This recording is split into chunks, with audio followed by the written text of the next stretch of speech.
तो dear students, मैं आपका अपना फैकल्टी मेंबर कृष्णा आस्था एग्रीकल्चर एकेडमी के यूट्यूब चैनल पर आपका स्वागत करता हूं नई एक वीडियो के साथ। जिसने पुरानी वीडियो नहीं देखी वो पुरानी वीडियो पहले देखे जाके 2-3 क्रॉप हो चुकी हैं। तो धान की क्रॉप उसमें थोड़ा मिसिंग है अभी, क्योंकि वो वीडियो थोड़ा अभी एडिट करनी बाकी रह गई थी, इसलिए वो मिसिंग है। बाकी इधर ध्यान दें। तो आज हम बात करेंगे ज्वार की खेती। मोस्टली बोलते हैं गाँव में चली ज्वार की खेती, कल्टिवेशन ऑफ सोरगम, इंग्लिश में सोरगम बोलते हैं। बाकी वैज्ञानिक नाम से स्टार्ट करेंगे। मोस्टली वैज्ञानिक नाम तो अब थोड़ा लेटेस्ट नहीं रहा, क्वेश्चन पुराना हो गया, बट हाँ ओरिजिन वगैरह अभी भी पूछ लिया जाता है।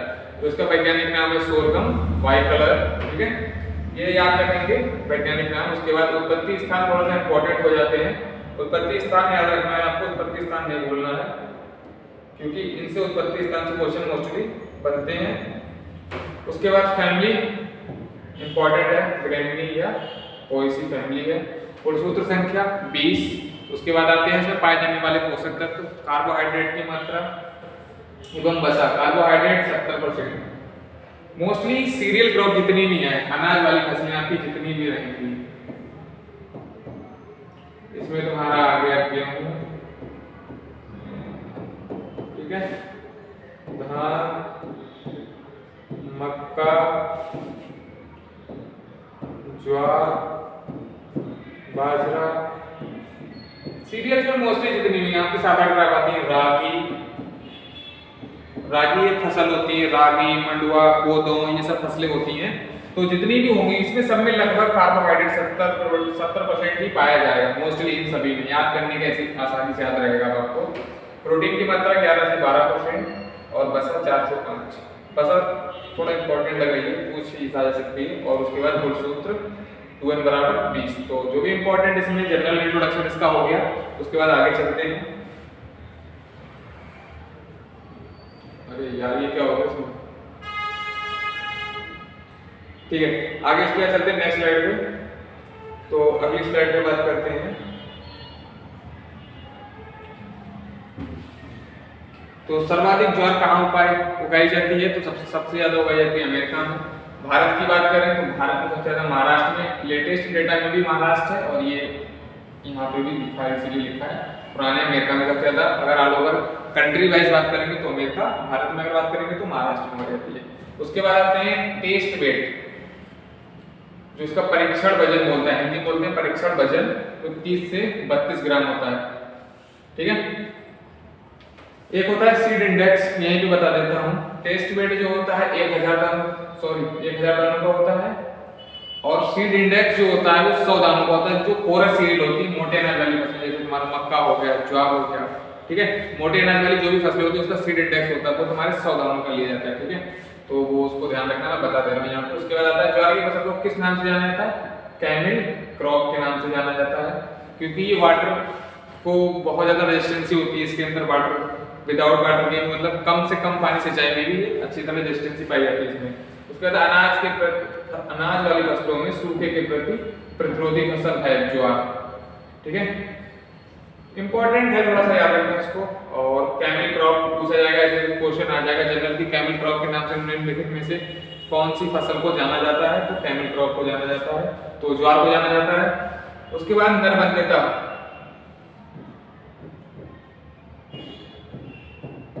इंग्लिश में बोलते हैं मेल स्टेरिलिटी। नरबंधता के लिए उत्तरदायी जीन कौन सा होता है? CK60, बहुत इंपॉर्टेंट है, इसको हम स्टार मार्क कर लेंगे। काफी इंपॉर्टेंट क्वेश्चन है, पूछा जाने वाला। तो CK60 कंबाइन कफीर, उसका फुल नेम होता है कंबाइन और कफीर। तो याद रखना ज्वार में नरबंधता के लिए उत्तरदायी जीन कौन सा होता है? CK60 combine कफीर। उसके बाद पूछा गया ज्वार की प्रथम संकर प्रजाति कौन सी है? तो 1964 में प्रजाति बनी थी ज्वार की प्रथम संकर प्रजाति CSH1। तो इंपॉर्टेंट है, इसको भी याद करना, क्योंकि ज्वार में ऑलमोस्टली ज्वार में अगर तुम्हारे उसमें एग्जाम में क्वेश्चन पूछा जाएगा तो याद रखना, अगर CSB आता है तो याद रखना वो वैरायटी ज्वार की ही होगी, ठीक है। CSB आएगा तो मोस्टली ज्वार की वैरायटी CSB से हैं, ठीक है। उसके बाद HCN या फ्रूसिक या क्लोरिन एसिड पाया जाता है कि विषैला तत्व होता है। अगर इसकी मात्रा अधिक होगी पशुओं को खिला देंगे तो पशुओं में या तो खत्म ही हो जाएंगे या फिर बीमार पड़ जाएंगे। तो ये धुरिन एसिड ये पॉइजनस नेचर का होता है। तो ऐसा इसमें क्वेश्चन आता है कि धुरिन किस में पाया जाता है, तो ज्वार में पाया जाता है। ठीक है, ध्रुवीय प्रोटीन है HCl हाइड्रोसायनिक एसिड, ठीक है, हाइड्रोसायनिक एसिड पाया जाता है इसमें। उसके बाद ज्वार में HCl कहाँ बनता है, जड़ में बनता है। ठीक है, इंपॉर्टेंट है, वैसे पूछा नहीं जाएगा। जड़ में बनता है, फलियों नहीं, पत्तियों में इकट्ठा होता है, ये जड़ में बनता है और पत्तियों में इकट्ठा होता है ये। ठीक है, उसके बाद क्वेश्चन होता है कितने दिन बाद होता है, तो बुवाई के 30 दिन बाद बनना प्रारंभ हो जाता है। ये बुवाई करने के 30 दिन बाद ये घुलन जो होता है बनना स्टार्ट हो जाता है। तो जो भी इंपॉर्टेंट क्वेश्चन है इसमें स्टार मार्क कर देता हूँ। टेस्ट बेड वाला एक इंपॉर्टेंट है, कैमिल क्रॉप वाला एक इंपॉर्टेंट है और जीन वाला इंपॉर्टेंट है। ठीक है, और ये घुलन वाला। तो ये 4 क्वेश्चन यहाँ पे मोस्ट इंपॉर्टेंट है, इसको स्टार मार्क कर लेना, अच्छी तरीके से पूछे जा सकते हैं।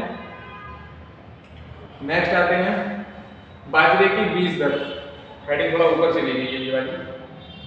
तो बाजरे की, सॉरी यहाँ पे मिस प्रिंट होगा, ये बाजरा नहीं ज्वार होगा। यहाँ पे ज्वार की बीज दर कितनी है चेक किया था, बट टाइपिंग में थोड़ा मिस्टेक है यहाँ पे। तो ज्वार की बीज दर है यहाँ पे, ये लिखा है, एक मिनट रुको, यहाँ पे लिख देता हूँ ज्वार की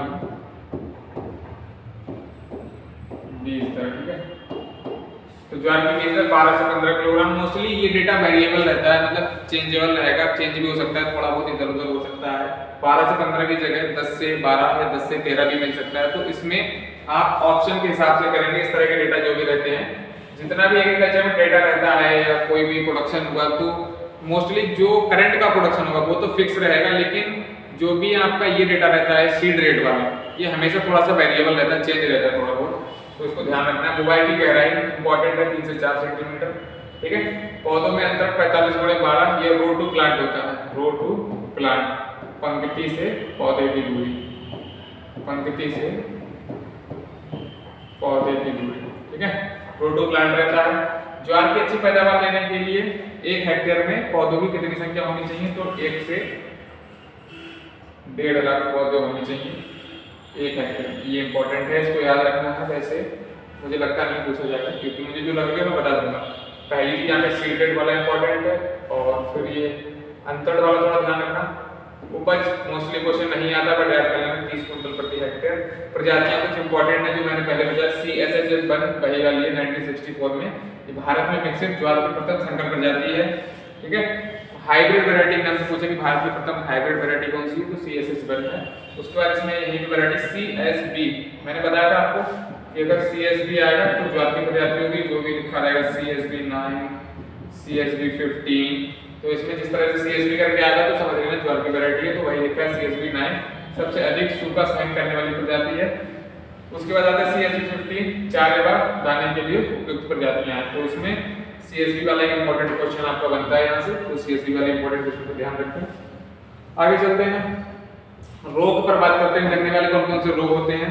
तो ज्वार में मोस्टली आपके डाउनी मिल्ड्यू लगता है। मैं डाउनी मिल्ड्यू के थोड़े से सिम्टम बता देता हूँ, बट आपसे सिम्टम नहीं पूछा जाएगा, आपसे बस इतना पूछा जाएगा कि ज्वार में निम्नलिखित में से कौन सा रोग ज्वार से संबंधित है। तो उसमें कुछ ऐसे रोग दिख रहेंगे, जैसे कुछ धान के डाल देगा या कुछ गेहूं वगैरह कुछ ही डाल देगा, तो उस तरह से। तो डाउनी मिल्ड्यू का यहाँ से अर्थ ये, मिल्ड्यू अगर शब्द आता जुड़ा हुआ किसी भी, तो मिल्ड्यू का मतलब होता है सुपरफिशियल ग्रोथ। सुपरफिशियल ग्रोथ का मतलब होता है जैसे कोई पत्ती है, कोई भी पत्ती मान लेते हैं पत्ती है, तो लोअर साइड में इसके मतलब ये पत्ती है, तो इसके नीचे साइड में क्या होगा, एक सफेद पाउडर फॉर्म में बन जाएगा। सुपरफिशियल ग्रोथ होगी फंगस की, कवक की, सफेद सफेद नीचे साइड में बन जाता है। इसे डाउन, यहीं से शब्द अर्थ निकल के आ रहा है कि डाउन मतलब नीचे की साइड में सुपरफिशियल ग्रोथ होती है फंगस की। कवक होता है, जैसे आप पत्तियों में देखो कभी कभी सफेद पत्ती पड़ी होती है ऊपर से, तो उनका फंगस का ग्रो कर जाता है उस पे। तो सुपरफिशियल ग्रोथ का मतलब होता है नीचे साइड में पत्ती का वो हो जाता है, सफेद सफेद फंगस ग्रो कर जाता है पत्ती के ऊपर। तो ये होता है किसकी वजह से, डाउनी मिल्ड्यू।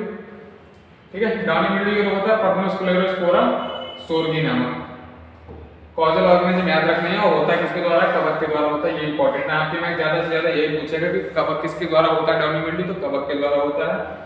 नाम क्या है, पर्नोस्क्लेरोस्पोरा सोरगी। इसका साइंटिफिक नेम थोड़े से टफ होते हैं हर किसी की, मैंने पिछली कई क्लासों में पढ़ाया गया है, बट ध्यान देना, इसको याद करने वाली चीजें याद रखना है। उसके बाद गेरोई आता है। गेरोई में आपका ये स्पीसीज हमेशा रहेगी पक्सीनिया। उसके बाद परप्यूरिया, इसकी याद रखना है, पक्सीनिया परप्यूरिया। गेरोई आता है तो मोस्टली याद रखना कि पक्सिनिया, क्योंकि गेहूं में भी रस्ट लगती है तो उसमें भी पक्सिनिया ग्रेविस्टर डिसाई, पक्सिनिया ग्रेविस्टी फॉर्मिस, तो उसमें भी पक्सिनिया रहता है। तो गेरू जाता है तो पक्सिनिया याद रखना, यहाँ से हो जाएगा आपको। बाकी स्पेसिफिक उसकी कोई भी जीनस चाहिए पक्सिनिया ही रहेगा, ठीक है। उसके बाद आता है गेहूं ज्वार का इसमट रोग, ठीक है। तो इसमट किसके द्वारा, स्पेसिलोथिका सोरगी, सोरगी मतलब सोरगम, तो इसीलिए याद रखना सोरगी इसमें भी है। तो इस तरह से भी आप कर सकते हैं क्योंकि इसमें हिंट दे दी है लास्ट में, तो इसमें यहाँ से भी इस तरह से भी हो सकता है। उसके बाद पूछा गया एनपीके कितना करना, तो 100-50-40 150-40 केजी प्रति हेक्टेयर, ठीक है। 150-40 में एनपीके की मात्रा की जरूरत पड़ती है। उसके बाद सीएसबी 15 चारा बताने के लिए उपयुक्त प्रजाति है, यहाँ पर एक वैरायटी स्पेशल दी हुई है। तो यहाँ से जो भी इंपॉर्टेंट क्वेश्चन बन रहे थे वो डाल दिए गए। बाकी डिटेल में पढ़ने के लिए ऑफलाइन बैच में चलेंगे क्रैश कोर्स में, तो वहाँ पे आप आ सकते हैं, वहाँ पे ज्वाइन कर सकते हैं। तो बस इस वीडियो में इतना है। और लास्ट में मैं जैसे हर वीडियो में बताता हूँ कुछ इंपॉर्टेंट क्वेश्चन जो आपको कमेंट बॉक्स में कमेंट करने हैं। तो पहला क्वेश्चन वही रहेगा, ज्वार की एमएसपी कितनी है करंट में, उत्पादन कितना है,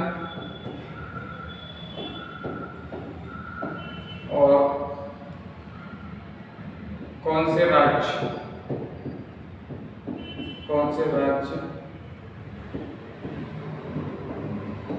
में उत्पादन सर्वाधिक है।